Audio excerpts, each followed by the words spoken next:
Bom dia a todos e a todas. Bom dia, senador Romário. Muito prazer em conhecê-lo pessoalmente. Lembro dos golzinhos que fazia no Grêmio, que eu sou gaúcho também, então fez mais gols no Grêmio que no Inter. Queria cumprimentar os dois senadores aqui do meu estado, Paulo Paim, no qual já votei muitas vezes, senador Lazier, que representa o PDT, que tem uma forte história com a educação integral, ou seja, tudo a gente, dentro da questão da educação integral, sempre reconheceu todo o trabalho que foi feito por Brizola, Darcy Ribeiro, pelo CIEPS, então, que continue levando essa bandeira aí, senador. A gente conta muito com a sua eficiência no Senado. É a razão, então, melhor ainda, né? Então, nós podemos ver que aqui na mesa e aqui na plenária também, nós temos posições de pessoas que estão em lugares diferentes. Eu estou no governo, tem pessoas da sociedade civil, Natasha, Anderson, da escola, mas nós todos comungamos do mesmo ponto, que é a questão da educação integral que precisa avançar no Brasil, porque esse realmente é o caminho para a educação brasileira. Não só pela questão da ampliação da jornada, que é um dos pontos só, nunca nos pautamos pela ampliação da jornada, mas porque ela faz algo muito interessante. Ela modifica a escola pública e a gente tem provas, pesquisas qualitativas, universidades que pesquisaram e que ela dá uma virada na educação brasileira. Aquela educação bancária que a gente sabe que é do século passado, que ninguém aguenta mais ir lá para a escola e sentar e ficar estudando quando o mundo das tecnologias está aí posta para os meninos e meninas. A educação integral dá uma outra possibilidade para esses estudantes e dá uma possibilidade para o estudante, para o filho do trabalhador, porque é para esse que a educação integral e que o programa Mais Educação sempre trabalhou. Porque as camadas mais aquinhoadas da nossa sociedade sempre tiveram educação integral. O pai sempre pôs o filho no balé, no futebol, no inglês, na computação, só que o filho do trabalhador ele não tinha condições não de colocar o filho na educação integral, e é por essa escola pública de qualidade que nós lutamos por uma educação integral. Bom, assim, a educação integral avançou muito de 2008 até agora no Brasil, ou seja, nós saímos de 1.380 escolas e a gente tinha dificuldade em que as escolas aderissem. Em 2008, a gente ligava para as escolas e pediam para elas aderirem, porque era algo novo no Brasil, apesar das experiências do CIEPS e apesar das experiências do Anísio Teixeira, é algo novo, é um fazer diferente, é um modus operandi diferente na escola. E no segundo ano a gente já tinha dificuldade, porque a política pública, eu acredito que ela acontece assim. A gente vai mostrando para a sociedade, obviamente que nós não poderíamos começar em 2008, porque tem uma curva de aprendizado nisso tudo, não poderíamos começar em 2008 com 60 mil escolas. Mas, à medida, em 2009, já tinha escolas, e graças ao resultado de que as de 2008 foram mostrando, já tinha fila de espera para as escolas que queriam entrar e colocar e entrar no programa Mais Educação. O número de escolas são metas do PNE, a meta 6 do PNE é que nós consigamos chegar a 50% das escolas públicas. Hoje a gente tem em torno, no programa Mais Educação, em torno de 41% das escolas públicas têm educação integral. Esses dados são bons, mas não dá para comemorar, porque falta muita coisa ainda, falta muito ainda se avançar. Então, como a professora Jaqueline falou no início, esse foi um programa indutor, a gente precisa efetivar a educação integral como política pública no Brasil, e para isso não é só a MEC que vai conseguir, não é só a sociedade civil, a gente precisa, e eu parabenizo essa audiência pública no Senado, que a gente precisa de um esforço coletivo, um esforço da sociedade, independente de matizes partidários, porque a gente tem visto aí nas eleições qualquer matiz partidário, qualquer partido, eles têm colocado como bandeira a educação integral. Então, é muito importante que nós consigamos esse apoio. Bom, alguns dados a gente avançou bastante também na questão do número de estudantes. Um dos grandes desafios ainda é o número de estudantes nas escolas, porque as escolas não conseguem fazer com todos os estudantes. Então, a gente tem quase 50% dos estudantes quase 50% das escolas em educação integral. Mas quando a gente vai falar de estudantes, esse número cai para 11%, 12%, porque as escolas ainda não têm condições de trabalhar toda a escola com educação integral. Então, nós abrimos numa perspectiva que a escola fosse fazendo, uma escola de 1.000 alunos, muitas vezes ela faz com 100, faz com menos alunos, porque não há condições. Trabalhamos sempre na questão do campo, que é uma das nossas prioridades, sempre foi trabalhar com a questão da exclusão. Então, as escolas do campo, a gente conseguiu avançar bastante, as escolas, maioria, Bolsa Família. Então, nós fomos trabalhando onde as políticas públicas não chegavam. Geralmente, o caminho que se trilha nas políticas públicas é de trabalhar onde é mais fácil. Trabalhar na capital, na região metropolitana, na escola que está no melhor bairro, mas nós fizemos o caminho contrário. Então, isso aumentou bastante a nossa dificuldade, mas também a gente sabe que a gente consegue chegar lá naquele cidadãozinho lá que nunca teria oportunidade de ter uma escola pública de qualidade. Bom, alguns outros dados também, alguns macrocampos que nós dividimos o programa. Então, a gente dividiu por grandes temas a educação integral. Então, um dos nossos focos sempre foi o acompanhamento pedagógico, numa perspectiva de leitura desses meninos e meninas, porque a gente sempre teve a certeza que educação integral é escola e a gente precisa melhorar a condição desses meninos, mas dentro disso também com muitas outras atividades. Senador Romário, esporte e lazer sempre foi uma atividade muito procurada e nas mais diferentes, a mais procurada, né, Jaqueline? Nas mais diferentes atividades esportivas. Então, a gente tem um legado muito grande aí que nós deixamos, e outros temas também que são caros para nós e muito importante que entrem na escola, como direitos humanos, promoção de saúde, enfim, memória da comunidade. Então, foram temas que a gente movimentou o Brasil inteiro com essas temáticas para que esses meninos tivessem acesso a esses conhecimentos e tivessem de uma forma diferenciada, tivessem através da cultura, através do teatro, através do esporte, através das artes, sem nunca deixar de lado a questão do acompanhamento pedagógico, que é super importante e que é fundamental para que esses meninos... Só que lembre que os meninos estão 7 horas na escola, então eles vão ter que chegar em casa, eles vão ter que ainda brincar, se divertir. Então, esse horário ampliado, ele ajuda também, mas também tem que ter o acompanhamento pedagógico, que não vai ter tempo para ficar estudando 24 horas por dia. Então, ele também tem que ter a sua hora com a família, o seu lazer, o seu brincar.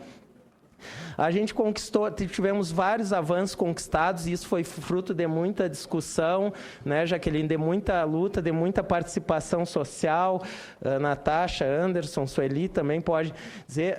A gente conseguiu um valor maior para a alimentação escolar. Então, a educação integral ela começou a desdobrar várias questões na sociedade e melhorar, como, por exemplo, a educação integral, ela ajudou, não é o papel principal dela, nós somos escola, a gente sabe disso, mas tem outros valores que começaram a agregar, como, por exemplo, a questão do enfrentamento da fome, da pobreza. A gente conseguiu porque o menino passou e a menina fazem 3 alimentações na escola. Então, a gente começou a desnutrição, todos esses problemas vieram no bojo da educação integral também, porque o recurso aumentou de 30 centavos para R$1, e os municípios também, né, Sueli, colocam sempre uma contrapartida maior, sempre ajudam nesse processo. A gente tem o valor do Fundeb, do Fundo de Desenvolvimento da Educação Básica, que ele é maior para quem tem educação integral. Então, vai mais recurso também, a distribuição do recurso é diferenciada e é melhorada para o Estado e para o município que tem educação integral. Nós conseguimos também uma grande articulação com as políticas públicas, ou seja, eu nem vou citar todos aqui, porque senão se estenderia demais a minha fala, mas a gente tem uma articulação muito forte com o Ministério do Esporte, com as atividades do Ministério do Esporte, elas são articuladas, a gente faz em parceria com eles, formação, material. Então, nós estamos muito ligados ao Ministério do Esporte, da Cultura, também mais cultura nas escolas, do desenvolvimento social, porque a gente fez uma opção, pela opção de colocar os meninos, maioria Bolsa Família, na frente dos outros, e também pela questão que a gente trabalha também com os temas aqui dentro, a gente trabalha articulado com o pessoal que está no enfrentamento do trabalho infantil e essas outras temáticas. Uma articulação muito forte com os ministérios, com outras políticas públicas, que não dá nem para falar, precisaria mais tempo, mas uma participação social também, e isso sempre foi muito caro para nós, em trazer a participação social. O Anderson, apesar de ser do município, aqui também coordena o Comitê Intersetorial de São Paulo, onde lá sentam na mesa e discutem os problemas da educação, mas não só os educadores, eles trazem outros atores, e essa é uma das grandes vantagens da educação integral, porque traz outros atores para debater esse problema. Glaucio está ali também, Vânia, para debater esse tema. Então, a gente traz a saúde junto, a gente traz a assistência social, porque a gente sabe que a educação não é a panaceia para tudo, não consegue resolver. Então, a gente precisa, quando chega com uma política pública, para ela ser efetiva, a gente precisa chegar com um conjunto de políticas públicas para atingir. Bom, aqui a educação não resolve, mas tem assistência social, entra aqui, a saúde entra desse jeito, e a gente começa a articular essas políticas no território.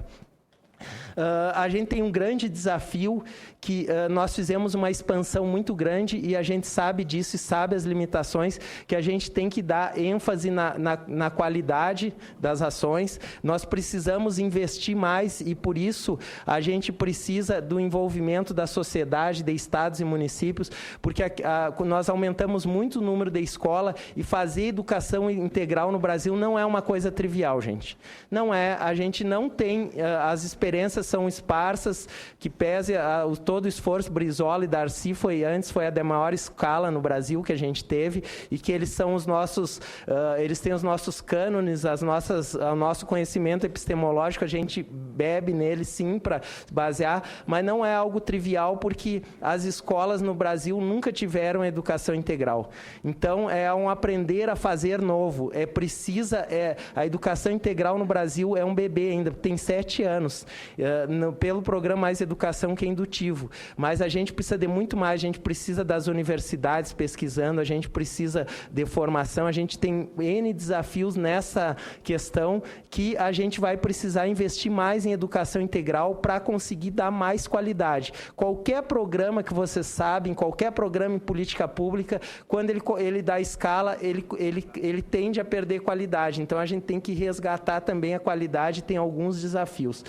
E aí, para encerrar bem rapidamente, eu vou passar uns grandes desafios da educação integral, que é isso que nós precisamos lutar e melhorar na educação pública brasileira, porque esses problemas, eles não são da educação integral, eles são da educação pública brasileira. A educação integral pode ter desnudado esses problemas, porque com mais tempo na escola, mais atores na escola, eles começaram a aflorar, a aparecer. Mas esses problemas são os problemas de toda a educação pública brasileira. A gente precisa trabalhar muito na questão do currículo, porque a gente precisa ter um currículo amalgamado, um currículo que consiga unir as artes, a cultura, o esporte, integrar isso tudo integrado, porque isso é educação, sim. Eu duvido eu não preciso pesquisa nenhuma para provar, mas eu duvido, e a gente pode fazer 1000 pesquisas, que um menino que está em contato com a cultura, com o esporte, se ele não lê mais, se ele não produz mais, se ele não escreve mais, e se ele não vai ser um aluno melhor em matemática e português. Vai ser, sim, um melhor aluno em matemática e português, e a gente também tem um cuidado com isso também, porque quando a gente fala em educação integral, a gente não faz nenhum discurso de desescolarização. A gente não faz nenhum discurso que não precisa. Precisa, sim, matemática, português, mas a gente precisa aprender por outras maneiras também, porque aquela de copiar do quadro, né, Jaqueline, aquela não dá mais, aquela é do século passado. A gente precisa, a médio prazo, construir uma carreira docente, porque a gente tem professores parciais no Brasil, de 20 horas. A gente precisa começar a construir, e não vai ser em um ano, a gente sabe disso, por isso que eu digo que educação integral não é algo para ser feito em 4, 5 anos e aí querer colher os resultados e achar que está tudo maravilhoso, porque a gente precisa colocar professores de 40 horas nas escolas, que os professores das escolas são parciais, e isso a gente tem um passivo de professores de 20 horas, a gente precisa encerrando aquele passivo e construindo um novo com professores de 40 horas. Não é algo automático, não é algo da dia para a noite. A gente precisa uma formação, e eu tenho insistido muito quando eu vou nos estados e municípios, que a formação, a gente já construiu uma inteligência suficiente na educação integral, que nós conseguimos fazer formação entre nós mesmos, com boas experiências, com o terceiro setor. Então, a gente, claro que precisa das universidades, mas a gente não precisa depender só da universidade. Os estados já têm coisas maravilhosas e os municípios para contar. Então, a gente está fomentando essa política de formação, que é de mostrar o que um está fazendo para o outro e como que está melhorando. Um ponto fundamental, e aí, senadores, eu gostaria que vocês também nos ajudassem nisso, é a questão da infraestrutura. As escolas brasileiras são puxadinhos, na grande maioria, no campo nem se fala, já que a gente já mostrou a exclusão. Eu defenderia que a gente precisaria, se a gente fez PAC para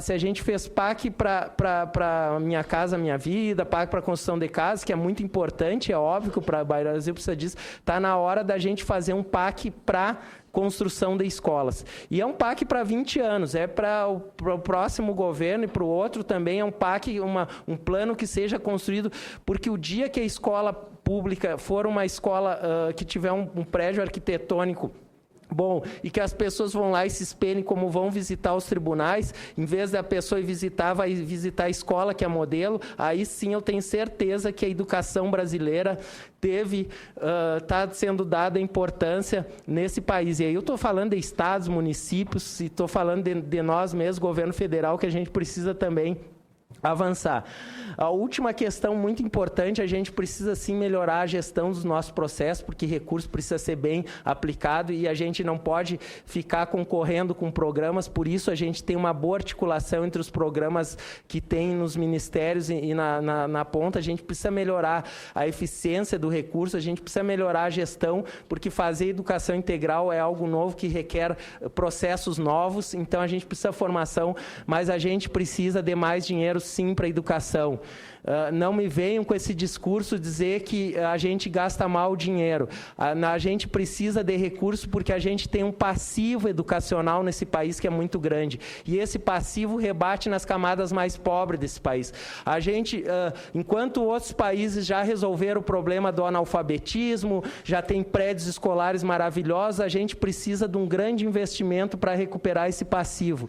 Então, a gente precisa, sim, de 10% do PIB, a gente precisa aumentar o PIB, e falar isso em épocas de vacas magras, de diminuição de orçamento, a gente sabe que é difícil, mas a gente precisa sim fazer um planejamento a médio prazo nesse país, independente de quem esteja governando ou não, e eu estou falando estados, municípios, um pacto social para que a gente consiga colocar e resolver o problema desse passivo na educação.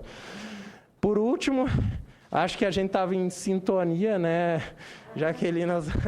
Eu trouxe a Hannah Arendt também, que toda dor pode ser suportada se sobre ela puder ser contada uma história. Então, eu espero que esse momento seja uma travessia e que a gente possa continuar com o avanço dos investimentos na política de educação integral no Brasil.